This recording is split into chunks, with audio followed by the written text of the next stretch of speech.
Good afternoon. Welcome to the 37 Essential Movements, number 14 and 15. Fist under elbow, followed by Repulse monkey. So, fist under elbow. This is practiced ideally with 100% weight on the back, so that this side of the body is empty, this side is full. I think you can get an idea there.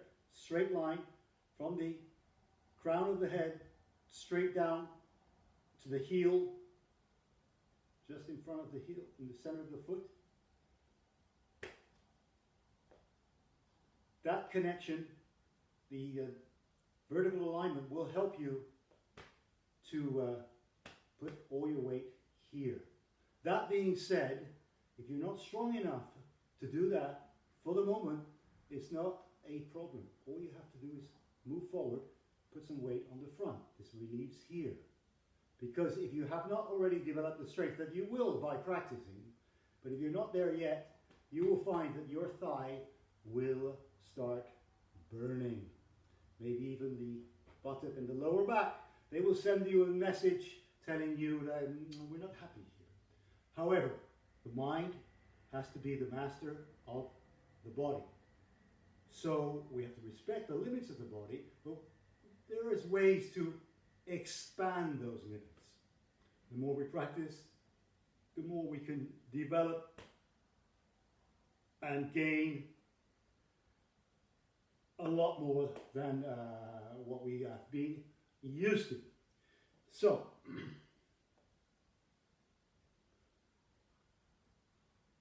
what we want is to be relaxed. So this has to be strong, it has to carry the weight of the torso. The more you practice, the more you will open this up, release tension, and this will, unfortunately, temporarily at least, put more weight on to the supporting leg. Because as I've explained elsewhere, there's a certain crispness in the torso that a lot of people, in fact, a lot of people are holding. And this prevents, it's kind of like, it kind of holds us up above our legs, so to speak. Whereas in Tai Chi and some other physical activities, it's very necessary that the legs and the waist and everything support the upper body, so that the upper body can be comfortable and relaxed.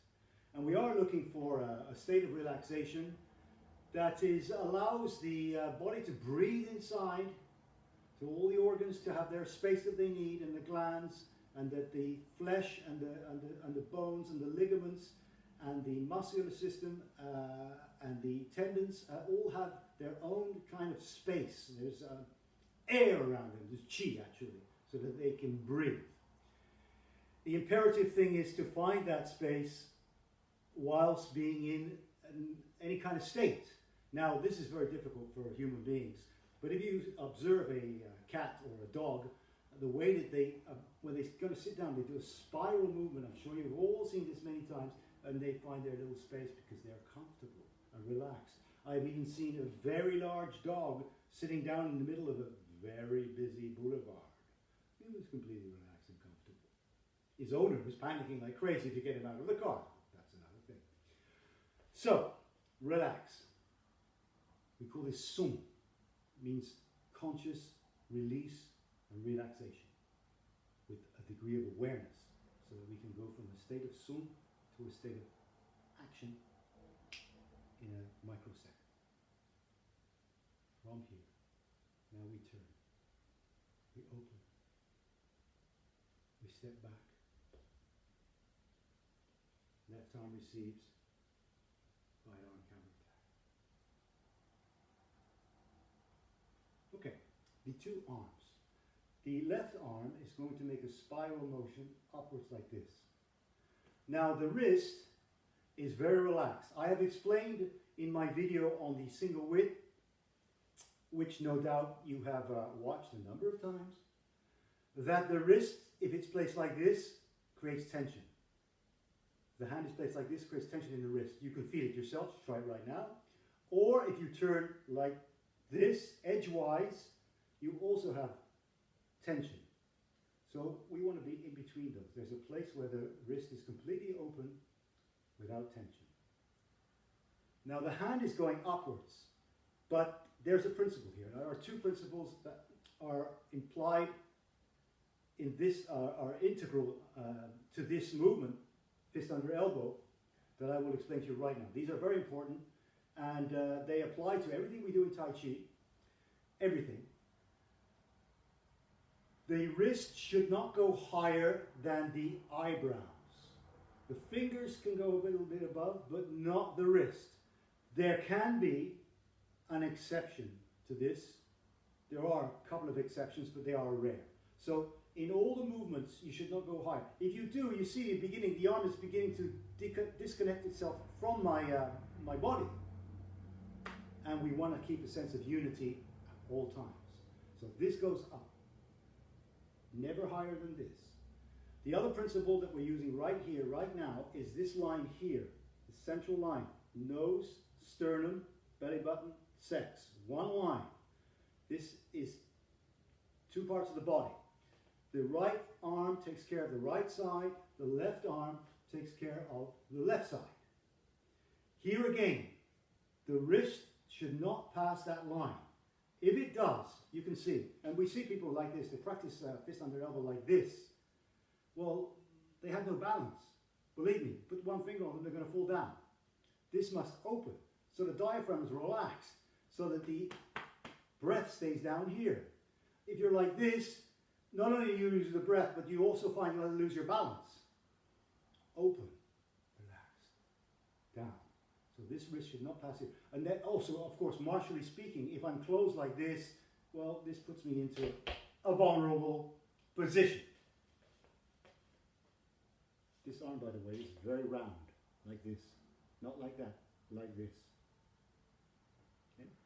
It's unique. It's the only form in Tai Chi that is practiced like this.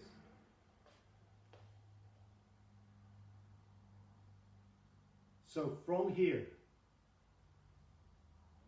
the body's going to rise up. Now, as it's going to rise up, it's very important that you keep your center of gravity here, and that you don't allow yourself to come up here, because you will lose balance.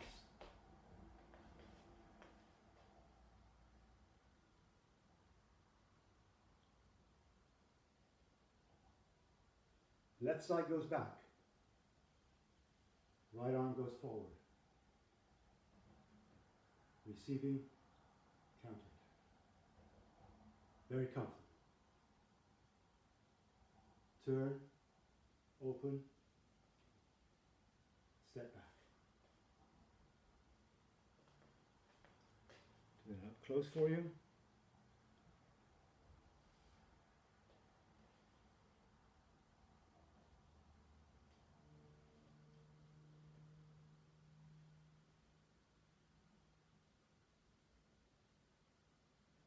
Repulse monkey. In profile, this is my good side.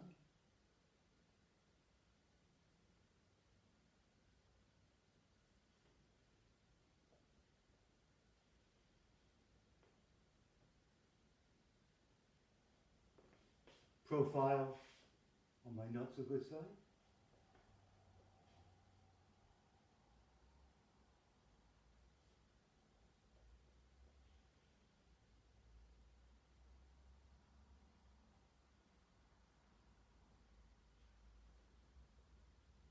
Now, the repulse monkey repeats. In 108 moves, it repeats 3 or 4 or 5 times, depending on various factors. There are other forms of different lengths, which also contain yang style. Any yang style variant or traditional one will contain the repulse monkey sequence. It's very important for us. We move back. This is a very interesting dynamic. How many times in life do you find yourself walking backwards? There aren't many occasions. I've tried to think about some in the past. I mean, if this was in a ball game, perhaps you go back in order to catch something. But it's rare in life. It creates a strange sensation. And if you practice, if you have the space to practice 5, 6, 7, 9 repetitions, you should do. I would advise you to do so because it is gives a good feeling in the body, and there's something interesting with shifting backwards to develop the perception in the back. Okay. So that, my friends, is a Repulse monkey. By the way, if you don't have space, if you live in a small apartment, or you're in a hotel room or something like that, you can take out the repetitions. It's not a problem. We have to adapt. Tai Chi is very practical. It's adapt to our needs. So you can go just once if you wish. And from there, proceed to the following movement. Anyone who's good in Tai Chi should be able, they're good. Doesn't mean that they have to be a master or a super excellent, but if they are good, they can prove that by practicing their Tai Chi in a telephone cabin. That is Fist Under Elbow and Repulse Monkey. I will leave you with those for now. I hope you get to practice and put some work and energy and effort in them. They will bring you many rewards. And I will soon prepare the 16th video in this series, which will be flying on the oblique.